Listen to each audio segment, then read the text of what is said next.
The news day continues here on One News Now. I'm Riza Diaz.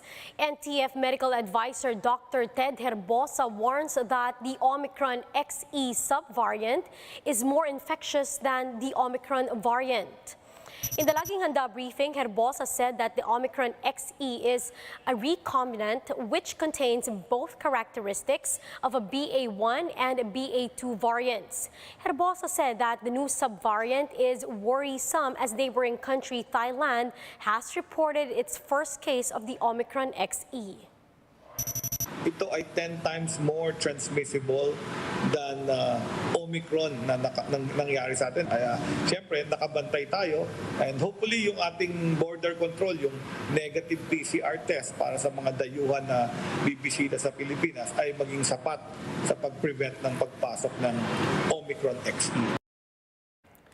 The Octa Research Group also warns that cases may increase in the coming weeks. Octa Research member Professor Guido David said that they have already seen an uptick in cases in Central Luzon and Northern Mindanao.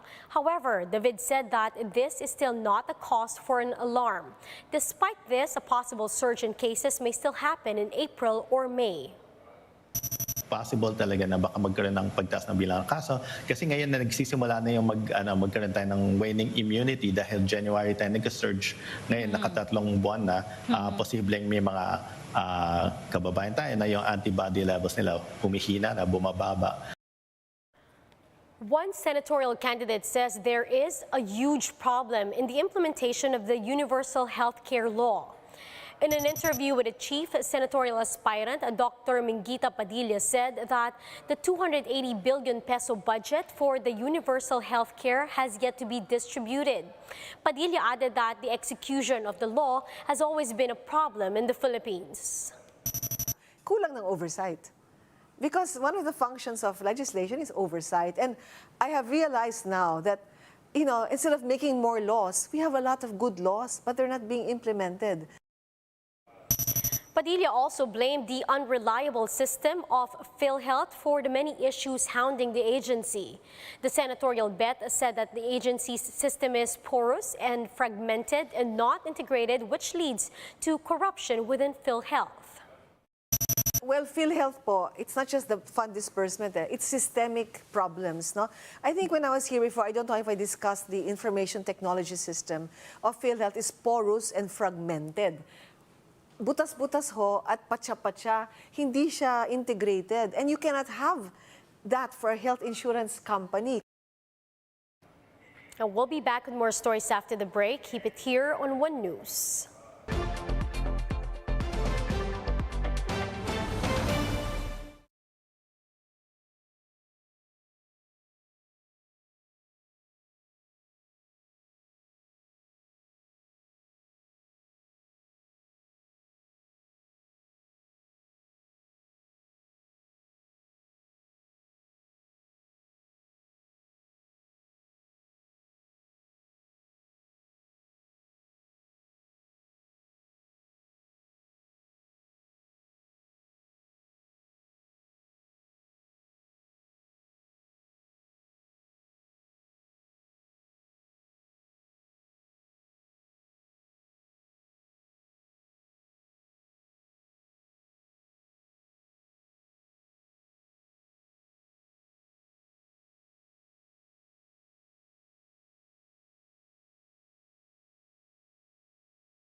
You're still watching One News Now. I'm Riza Diaz. Britain's Prime Minister Boris Johnson visited Ukraine and walked with President Volodymyr Zelensky in the streets of the capital of city Kyiv. Johnson praised Zelensky, saying that Ukraine has a remarkable president who has done an outstanding job in defending his country. Johnson also vowed to continue supporting Ukrainians for as long as they could. The British Prime Minister flew to Kyiv in a secret pledge tighter sanctions on Russia and offer President Zelensky more defensive arms.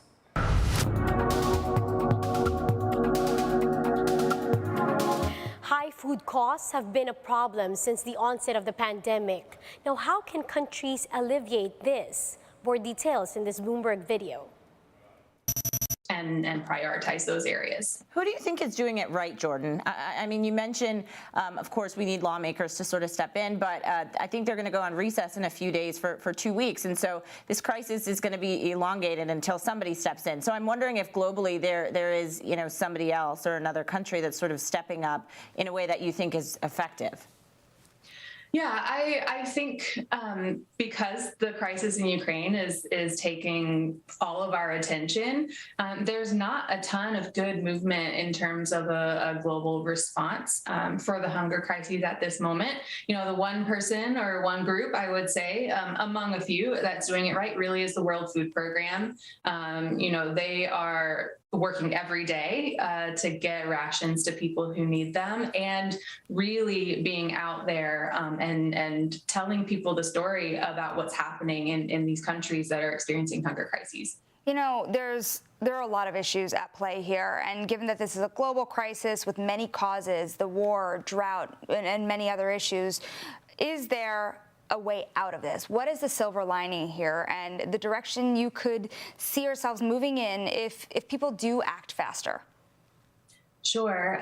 Bread for the World, we always want to provide humanitarian assistance and food assistance to those that need it, but we also really want to try to end hunger. And in order to do that, we need to think about what are the long-term needs of communities who right now are experiencing crises. So what that looks like is investing in maternal and child nutrition, investing in agriculture, and really shoring up smallholder farmers in lower income countries to make sure that when such crises arise, when weather extremes hit, that they're able to have that resilience already, and that maybe in future crises, it doesn't impact the food supply or livelihoods as much as it might have without those investments from the front end.